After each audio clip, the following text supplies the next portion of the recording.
Muy buenas a todos, ¿cómo estáis? Ha llegado el día, amigos, ha llegado. El aniversario de la muerte del profesor nos trae, además de la nostalgia y el orgullo por su obra, los dos primeros episodios de una serie que se ha manifestado como el mayor de los conflictos narrativos del año.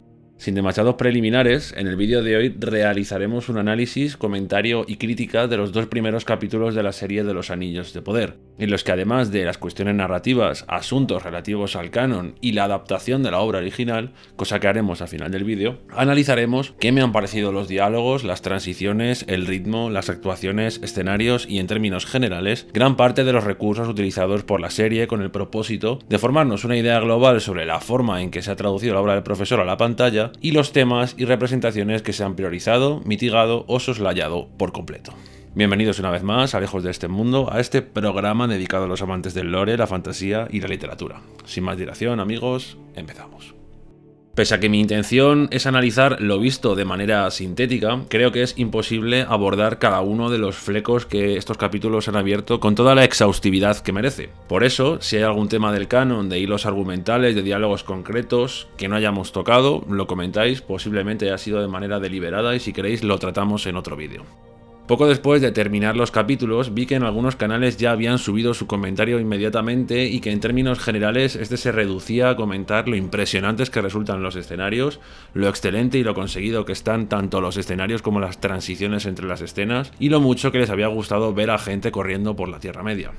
Voy a pasar un poco por encima por el asunto de los escenarios, a mí las transiciones y los mapas también me han gustado mucho, los paisajes y la construcción de la atmósfera visual porque queda fuera de toda duda de que gran parte del presupuesto de la serie se ha escurrido en estos pormenores. En resumen, la serie no me ha parecido terrible ni horrible, pero tampoco me ha entusiasmado demasiado, honestamente hablando. Sabéis que aquí amamos la historia de la Tierra Media y creo que aquí hay cosas de las que hablar. Creo que si uno ama a Tolkien hace más leyendo o viendo vídeos de las historias de la Tierra Media que hemos hecho en este canal o en otros semejantes, porque yo sinceramente, con todo el dolor de mi corazón y respetando muchísimas opiniones diferentes a la mía, he echado de menos a Tolkien. Y os voy a contar por qué. Aún hemos visto todos los reinos que deberían de estar implicados en la trama. Eregion no está completado o eso parece y Númenor tiene que venir ahora. No hay demasiados peros que poner al asunto escenográfico. Una de las escasas cosas que me alegraron al ver la serie fue que las representaciones que han hecho de los lugares, sobre todo de los lugares asociados al prólogo, no han fastidiado la idea que tenía sobre ellos. El prólogo ciertamente ha sido muy emocionante, creo que en eso podemos estar casi todos de acuerdo. Creo que es la primera vez que sale en pantalla un niño elfo. El guiño al barco de Lórien en el barcoicito de papel de Galadriel me sacó posiblemente una de las pocas sonrisas de los capítulos y sobre todo ver a los dos árboles en pantalla pese a que no se los nombra y además con una representación tan idónea de Tyrion me ha encantado. También ver los barcos partir de Valinor y la mezcla de Nirnaeth Arnoediad y la guerra de la cólera así un poco extraña en la que buscan sobre todo introducir el conflicto principal de la trama, es decir, la muerte de Finrod como motivo de Galadriel para enfrentar a Sauron y el mal del mundo, no me ha parecido del todo mal. El prólogo desde luego dista de ser un ejemplo del canon. Finrod no muere en batalla, no participa en el juramento inicial que parece tanto escenográficamente al juramento de Fëanor y se omiten un montón de cosas importantísimas. Y se entiende que han querido ahorrarse el explicar muchas cosas que pudieran confundir al espectador novel. Y digo un poco porque en realidad el abismo es infranqueable, hay un montón de omisiones. En definitiva, y con una representación prologal bastante chula, el motivo del prólogo, el motivo narrativo del prólogo, no es otro que el de hablar en primer lugar de la luz y de la paz que existía al comienzo del tiempo en la edad de los árboles y por otro exponernos el motivo que Galadriel tiene para exponer tan fervorosamente a Sauron a través del sentimiento de venganza que protagonizará el arco principal de la serie. Una vez hablado de lo evidente, que no deja de ser lo más atractivo a la hora de ver la serie, he de decir que quien esté escuchando esto, haya pasado tiempo por este canal o haya leído la obra del profesor con todo el amor y dedicación que aquí le ponemos, se habrá dado cuenta rápidamente que lo más Tolkien que hemos encontrado en estos episodios de la serie son los nombres de los protagonistas, algunos nombres de algunos lugares y con algunas excepciones y modificaciones el prólogo. Cuando hablo de los nombres y de los nombres de los lugares, quiero decir que en ocasiones, pese al magno espectáculo que sin duda suponen los paisajes y toda la escenografía como envoltorio, el hecho de que sea una serie coral a modo de Juego de Tronos, con esto de que aparece primero el mapa y luego nos introduce en el conflicto del personaje en cuestión, el hecho de que la narración se centre de manera simultánea en distintos lugares del mundo, creo que deja un vasto vacío narrativo que puede confundir entre secuencias y que produce una sensación de no estar en el mismo lugar unitario que propusieron la trilogía, por ejemplo, cinematográfica de Peter Jackson. sé que son los 2 primeros episodios de la serie y sé que las series de estructura coral tienden a ir hilvanando su acción hasta componer nudos narrativos que van unificando la serie. Sin embargo, no me pesa decir que solamente logro identificar a la mayoría de los personajes por su nombre y no por lo que deberían de expresar, lo que deberían mostrar y sobre todo lo que deberían decir. Y esto me da mucha pena. Hay escenas que me han parecido un poco lentas, como por ejemplo la del barco y la del naufragio. Y se me han hecho lentas no tanto por el ritmo, como por la impresión de que podían haberse condensado más dentro de los episodios. Otras, como el ataque del orco, se me ha hecho un poco inverosímil. Sin embargo, hay cosas que me han gustado y creo que me han parecido adecuadas, aunque en general me parece que Tolkien ha sido más bien escaso. Es por eso que he estado tentado a realizar este análisis de la serie sin tener en cuenta en canon, renunciando completamente a pensar que esta serie no es más que una suerte de ficción histórica dentro de un mundo más robusto. El uso de un escenario grandilocuente en el que personajes con una credibilidad cuestionable pueblan tiempos de leyenda hueca, pero creo que eso hubiera sido injusto y además creo que en cierto modo todo el mundo tiene derecho a conocer el trazo original de la obra. Por eso que más que exponer cada uno de los episodios que han pasado de la serie, cosa que por otra parte me parece un poco aburrida porque asumo que habréis visto la serie y no venís aquí buscando un mero resumen, voy a analizar ciertas cuestiones temáticas y semánticas que sabéis que es lo que más me gusta, que tienen que ver con el sentido y el significado de la obra de la adaptación. ¿Qué ha sucedido con los diálogos de la serie?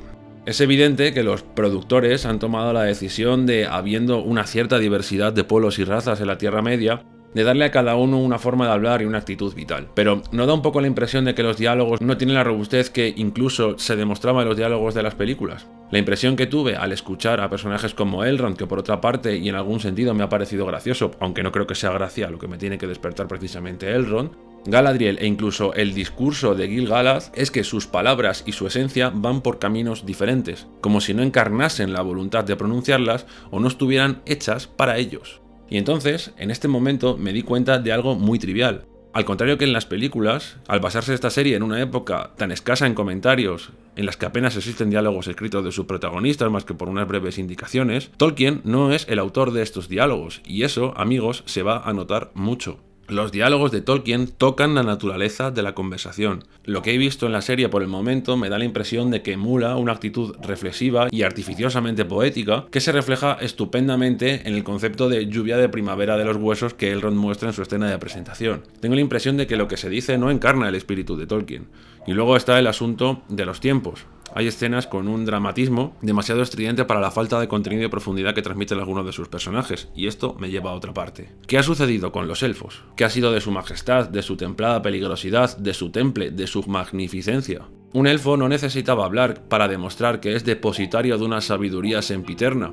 Estos, sin embargo, se desinflan a través de sus palabras. El personaje más conseguido en cuanto a actitud y diálogos a este respecto, y fijaos que no tenía esperanza ninguna en él, para mí ha sido Celebrimbor. El elfo que más porte y que más peligrosidad manifiesta, además por supuesto de Galadriel, es Arondir. Esta representación de elfos como miembros de la corte me da la impresión de viciar el cuidado y respeto con que Tolkien gestó a estas criaturas. Elrond parece un cortesano interesado, es un político que le escribe los discursos a Gil-galad, que como rey los memoriza y da una cierta impresión de falsa emoción en su discurso.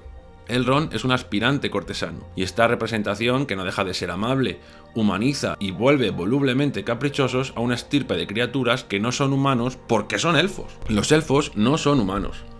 No quiero extenderme demasiado a este respecto porque solamente quiero comentar mis impresiones y a lo mejor con el paso de la serie mis impresiones cambian. Pero hubo un momento que viendo la serie, escuchando a Elrond, pensé, anda mira, qué simpático me parece. Y entonces pensé, pero es esta la representación que Tolkien nos forjó para Elrond. Son los elfos criaturas afables, blandas y voluptuosas. Evidentemente, los elfos también se divertían, se reían, tenían amigos, hacían bromas, pero no equipara esta representación demasiado a elfos y hombres, haciendo que los elfos sean una estirpe exclusivamente superior en términos físicos. Entiendo que esto tiene detrás una cierta intención narrativa de acercarnos la grandeza de los elfos a unos espectadores que somos humanos, pero creo que no era esta la intención, creo que había una distancia deliberada en la representación que Tolkien hizo de los elfos. Por otro lado, que el personaje llamado Galadriel va a tener un papel protagonista en la serie es un hecho. Me alegro y me parece bien. Sin embargo, no sé si me acaba de convencer que su lucha contra el mal se base en un motivo tan terrenal como la venganza. Entiendo que de nuevo la venganza es un motivo que todos los espectadores pueden comprender y que pueden dar una motivación para luchar contra el mal, pero me da la impresión de que Galadriel ha asumido elementos de la personalidad de Fëanor, de sus hijos, y de que han tratado de imprimir en ella esa fiereza de los Noldor que no tiene tanto protagonismo en el linaje de Finarfin. Antes de hablar de enanos hombres y pseudo-hobbit, quiero hacer mención a dos elementos narrativos que me parecen fundamentales. Uno es la que creo que es la idea general de la trama y el otro es el mayor miedo que tenía con la serie, que desgraciadamente pues se ha hecho realidad. Queda claro que el gran tema de la serie, o de esta primera temporada, es que el mal no descansa y que la paz no es para siempre. Elfos, hombres y enanos han vivido una paz duradera después de la derrota de Morgoth, y pese a que Sauron, este Sauron que no ha mostrado ni un ápice de arrepentimiento ni de esa duda que se manifiesta en el Silmarillion, ha dado ciertos visos de desolación y dicha paz no ha despertado aún de su ensueño. La Galadriel de la serie lleva décadas o siglos, quién sabe, porque no hemos tenido muchas nociones en lo que a referencias temporales se refiere, buscando a su enemigo Sauron, es decir, el enemigo de su hermano, y es la única que continúa su cruzada incansable contra el mal. Nadie la cree, nadie cree en que exista el mal y todos tratan de disuadirla, pero ella sigue porque nunca se rinde y este va a ser su papel en la serie. Sin embargo, los sucesos en las tierras del sur, la llegada del hombre meteorito, el ataque de los orcos en el sur, la aparición del monstruo marino, la caída de la hoja de Lindon, entre otros muchos signos, muestran que la paz se acaba y que por eso está empezando la serie, vamos. Este es el gran tema, un tema de decadencia que aún tendrá que aparecer de algún modo en Númenor, pero que debilitará a todos los pueblos de la Tierra Media hasta ponerlos a la merced de Sauron. Y esto sí que es un tema tolkieniano, otra cosa es que la correspondencia del hilo narrativo se ajuste a lo que él previó. Por otra parte, y antes de tocar el tema de los enanos, la cuestión más preocupante de todas y de la que no he visto mucha gente querer hacerse demasiado eco es que la reducción temporal y cronológica del relato de la Segunda Edad del Sol se ha producido en términos absolutos. La única referencia temporal que ha habido en toda la serie es los años que lleva Arondir vigilando el futuro Mordor. Y claro, todo esto apunta a que va a haber una gran inconsistencia con el Legendarium de Tolkien en lo que a cronologías se refieren. ¿De verdad va a coincidir el reinado de Ar-Pharazôn, la construcción de Ostin Edil o su fragua, la guerra de Eregion y el alzamiento de Mordor y el regreso de Sauron en la misma generación? ¿En qué convierte esto el largo proceso de decadencia y corrupción de la raza númenoriana? ¿Qué ha sido de la larga relación entre elfos y Dúnedain que se corromperá por el temor a la muerte de los humanos? ¿Qué ha pasado con el tiempo, señores? El tiempo, la causa de la muerte, es decir, la mayor de las preocupaciones en la obra de Tolkien en esta serie, porque más allá de blancos, negros, chinos y barbas, este es un peligro para la trama que puede confundir a mucha gente, que puede formar una idea errónea sobre quiénes eran los númenóreanos y convertir en una mera disputa política un problema que hunde sus raíces en un problema profundamente existencial. Pero bueno, insisto en que a lo mejor es demasiado pronto para dar por muerto este problema. Ahora vamos con los enanos. Los enanos, al haber aparecido únicamente en el segundo capítulo y al haberse reducido su aparición a mostrar la relación entre Elrond y Durin IV y el reciente descubrimiento del Mithril en las minas de Khazad Dûm, me han gustado, pero en cualquier caso, narrativamente hemos de tener en cuenta que aquí también posiblemente nos han colado uno de los mayores gazapos. Sabemos perfectamente que el elfo amigo de los enanos fue Celebrimbor, y no Elrond. Y aunque aún es pronto para saber si Narvi se hará amigo del señor de Eregion, tiene pinta de que han realizado una sustitución narrativa y tal amistad va a cambiarse por la de Elrond y Durin IV. La amistad de Elrond y Durin IV me ha parecido entrañable, pero no sé si debería parecérmelo. Vuelvo a lo mismo. Muy inocente me ha parecido Elrond a mi gusto.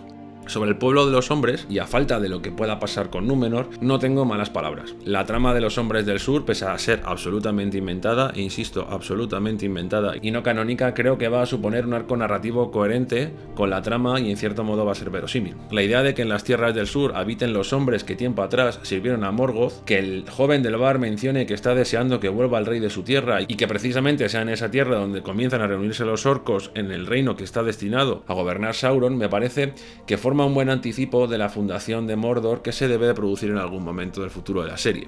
La idea de que haya elfos vigilando estas tierras también me parece creíble en cierto modo, y que haya un destacamento militar élfico para contrarrestar el avance del mal también me parece una buena introducción narrativa. Además, y aquí debo de reconocer que me he llevado una grata sorpresa, el hecho de que se mencione de manera explícita el hecho de que hasta el momento solo hubo dos amores entre elfos y hombres que acabaron en tragedia, me ha hecho confiar en que no la van a cagar y no van a dejar que Arondir y Bronwyn se emparejen. Dios me escuche y no les deje, por favor. Y tengo que reconocer que este arco, sobre todo el arco narrativo en general, y no Arondir, ni Theo, ni Bronwyn, sino lo que supone el hecho de que allí vivan los hombres que sirvieron a Morgoth y que son los supuestos herederos del mal que está por venir, me ha gustado, y creo que además hay un componente importante que es bastante tolkieniano, y es la idea de que haya un linaje de hombres que porte con la maldición de sus ancestros y que por ello tengan mal de sangre. Sin embargo, hemos de decir que todo esto está fuera del canon. Por otra parte, creo que el papel de Halbrand, aunque también es inventado absolutamente, tiene el sentido de ocupar el papel de compañero leal a la causa de Galadriel que ésta no había sido capaz de encontrar en la raza de los elfos. Recordemos que en el episodio contra el troll de las nieves, sus elfos desertan, sean por cuestiones de órdenes de Gil-galad o sea porque no quieren acompañarle. Pero creo que Halbrand está destinado a ocupar este lugar. No tiene demasiada pinta de ser trigo limpio este Halbrand en un principio, pero creo que su papel principal será unirse a Galadriel para enfrentar al este y ocupar el puesto de rey que le pertenece. Tengo ese pálpito.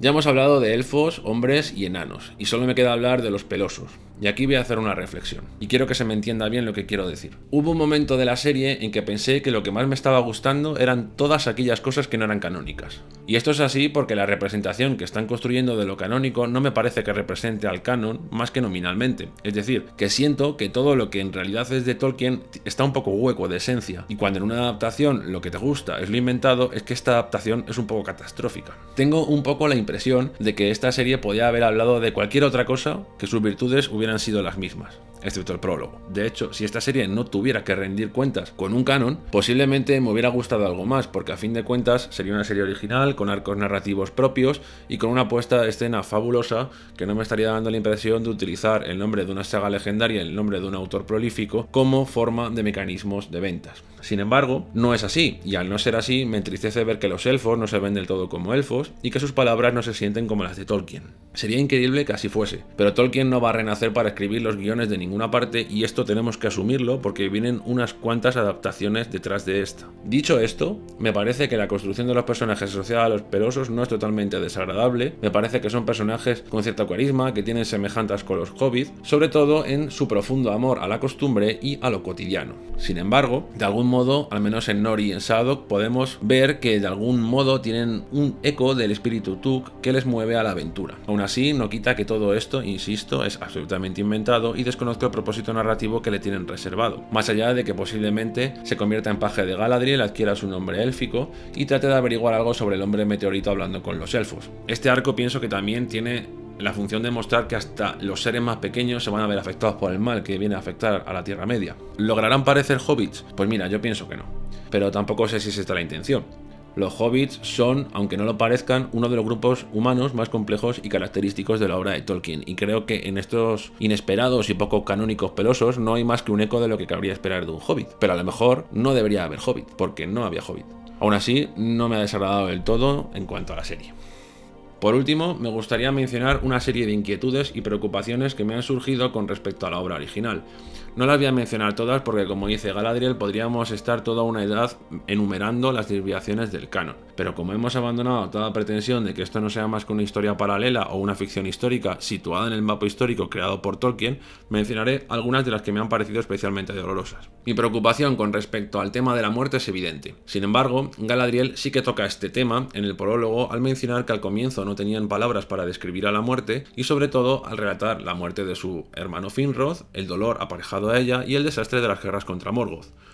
Que a Finrod se le haya retratado como un guerrero en vez de como al espíritu sutil que Tolkien había destinado para él, me ha producido cierta pena. Finrod es uno de los espíritus más agudos de toda la obra de Tolkien, y aunque fue sin duda un magnífico guerrero y enfrentó a los lacayos de Sauron en la Minas Tirith de Beleriand, en la cual murió ayudando a Beren en la Primera Edad del Sol, no sé, me gustaría pensar que van a darle más profundidad a este personaje, creo que se lo merece.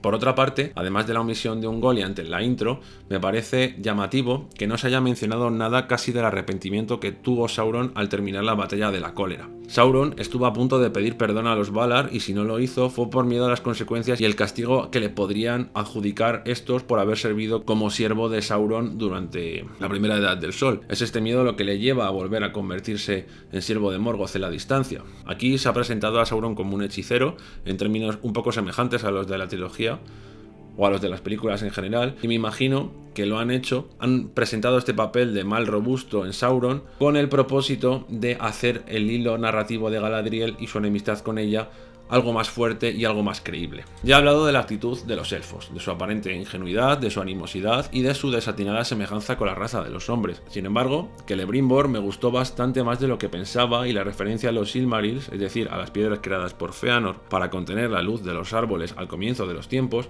me gustó mucho. Me pareció que fue un guiño a los amantes de la saga y creo que nos lo merecíamos. Sin embargo, la actitud inexperta de Elrond y su faceta de político me produce cierto desconcierto. Aunque quiero pensar que uno de los arcos narrativos de la serie es que Elrond vaya adquiriendo más solidez con el tiempo y que la gente deje de pensar que es un político sibilino y astuto. Que por cierto, ya que hayan querido hacer esta asociación, me parece llamativo. He leído por ahí que los elfos son seres de luz y no estoy del todo de acuerdo con esta definición de los elfos, porque tenemos muchos ejemplos de elfos que no han sido precisamente Santa Teresa de Calcuta. Pero creo que Elrond, por ser hijo de quien es y por venir del linaje que viene, pues a lo mejor tendría que tener un aura de mayor nobleza y no parecer una rata del Capitolio, pero bueno.